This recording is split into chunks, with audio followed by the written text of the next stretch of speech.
Salut à tous. Aujourd'hui, je voulais parler d'un sujet ultra intéressant, le fameux débat chaise ou tabouret.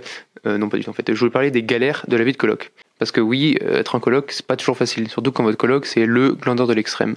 Mon coloc, c'est un cas quand même. Il dort tout le temps. Un jour, je vous jure, il a tellement dormi, j'ai cru qu'il avait commencé à hiberner. Moi, cours ou pas, je me lève tôt et j'ai le temps le matin d'aller faire 3 footings, monter la Bastille et faire des courses. Quand je rentre, il est soit assis sur son lit ou soit dans son lit. Il a pas d'autre position. Assis, debout, debout, assis, assis, debout. À un moment, il se lève, mais il reste planté dans mon canapé à me regarder bosser.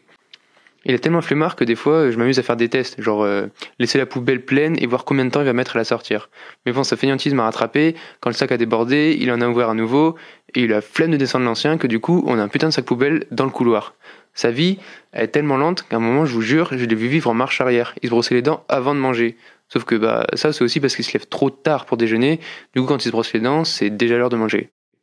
Mais est-ce que vous savez, je suis sûr que vous savez pas, est-ce que vous savez combien il y a de colocataires en France ? Il y a 6 millions de personnes qui vivent en colocation. Ah, vous saviez pas, hein. C'est aussi véridique que les tweets de Trump, mais la vérité, c'est que ça fait beaucoup de monde. Et quand on vit en colocation, on se rend compte qu'il y a des choses qu'on fait pas pareil. En coloc, on salit 2 fois plus vite la maison. Sauf que nous, on nettoie 2 fois moins. Du coup, on invite personne et on prétexte que notre appart, il a pas de salon. Allez, hop là, pas de soirée.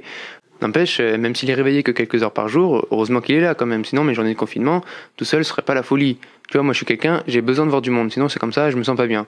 Je me sentirais tellement pas bien que ça me donnerait envie de crever dans un tacos Super U si j'étais tout seul. Là, au moins, quand j'ai envie de crier sur la connexion Wi-Fi ou de disserter sur le pourquoi du comment les cours de langage M sont chiants, j'ai quelqu'un qui m'écoute. Sauf bien sûr quand il dort, mais bon, c'est pas comme ça. Parce que oui, moi je fais partie de ces gens qui ont envie de revenir à GEM. Moi ça me manque, les événements, les cours, ça me manque. Même l'odeur des salles de GEM me manque. Enfin bon, pas tant que ça, mais le problème c'est que quand on reviendra à GEM en classe, moi je vous jure, je serais incapable de retrouver mon TD. Putain mince, où est-ce que je suis? Je suis pas en 101 là. J'ai de ma classe, moi je les identifie par leur photo de profil. Alors si tu fais partie de ceux qui n'ont pas de photo, mais t'as aucune chance que je te connaisse.